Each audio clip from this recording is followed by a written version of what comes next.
Best varicose veins చికిత్సనే పొందండి. నొప్పి లేని చికిత్స కోసం సంప్రదించండి ఎవిస్ హాస్పిటల్.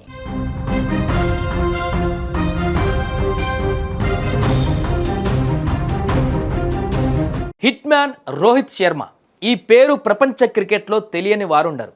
మన దేశంలోనే కాదు ప్రపంచవ్యాప్తంగా రోహిత్కు అభిమానులు ఉన్నారు. అయితే చాలా రోజుల తర్వాత వన్డే టీంలోకి ఎంట్రీ ఇచ్చిన రోహిత్ను చూసిన చాలామంది ఆశ్చర్యపోయారు.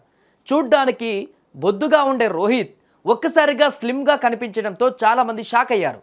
ఇంతకు రోహిత్ అంత స్లిమ్గా ఎలా మారాడు? 11 కిలోల బరువు ఎలా తగ్గారు? ఆ రహస్యం ఏంటో ఇప్పుడు తెలుసుకుందాం.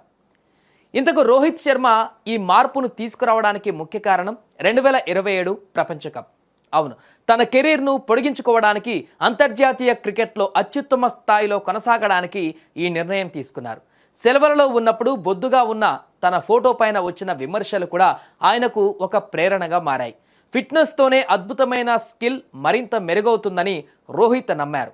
అందుకే కఠోర శ్రమతో ఏకంగా 11 కిలోల బరువు తగ్గాడు రోహిత్. ఇకపోతే రోహిత్కు వచ్చిన అద్భుతమైన మార్పు వెనుక ఉన్న హీరో మాజీ కోచ్ అభిషేక్ నాయర్. వీరిద్దరూ కలిసి 3 నెలల పాటు కఠినమైన శిక్షణను అమలు చేశారు. రోజుకు 3 గంటలు, వారానికి 6 రోజులు శ్రమించారు. దీనిలో కీలకమైనది బాడీ బిల్డర్ తరహా శిక్షణ. రోహిత్ ఒక్కో కండరాల సమూహానికి ఏకంగా 700 నుంచి 800 రెప్స్ చేసేవాడు. ఎక్కువ బరువులు కాకుండా తేలికపాటి బరువులతో ఈ హై వాల్యూమ్ వర్కౌట్ చేశాడు. ఇది బలం, స్టామినా పెంచడానికి ఉపయోగపడింది. చివర్లో ఫీల్డింగ్లో చురుకుదనం కోసం 15 నిమిషాల పాటు క్రాస్ ఫిట్ వ్యాయామాలు చేశారు.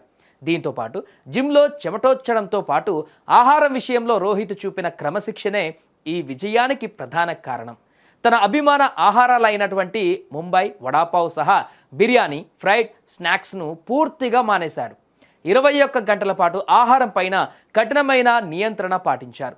ఆయన డైట్ చార్ట్లో ఉదయం బాదం, మొలకలు, జ్యూస్ ఉంటే రాత్రి 7 గంటలలోపే పనీర్ లేదా గ్రిల్డ్ చేపలు, సూప్ వంటి ప్రోటీన్ అధికంగా ఉండే ఆహారాన్ని తీసుకున్నారు. ఈ కఠినమైన నియమాలతోనే 11 కిలోల బరువును తగ్గించుకోగలిగారు రోహిత్ శర్మ. అయితే ఈ కఠోర శ్రమ ఫలితంగా రోహిత్ బరువు తగ్గడమే కాదు, బీసీసీఐ బ్రోంకో టెస్ట్ను కూడా సులువుగా పూర్తి చేశారు. ఈ మార్పు కేవలం ఆయన బరువుకే కాదు, మైదానంలో అతని ఆత్మవిశ్వాసాన్ని, ఆట తీరును కూడా మెరుగుపరిచింది. మరి రోహిత్ శర్మ సాధించిన ఈ విజయం పైన మీ అభిప్రాయం ఏంటి?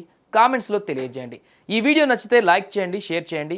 మరిన్ని ఆసక్తికరమైనటువంటి వీడియోల కోసం ఛానల్ని సబ్స్క్రైబ్ చేయండి.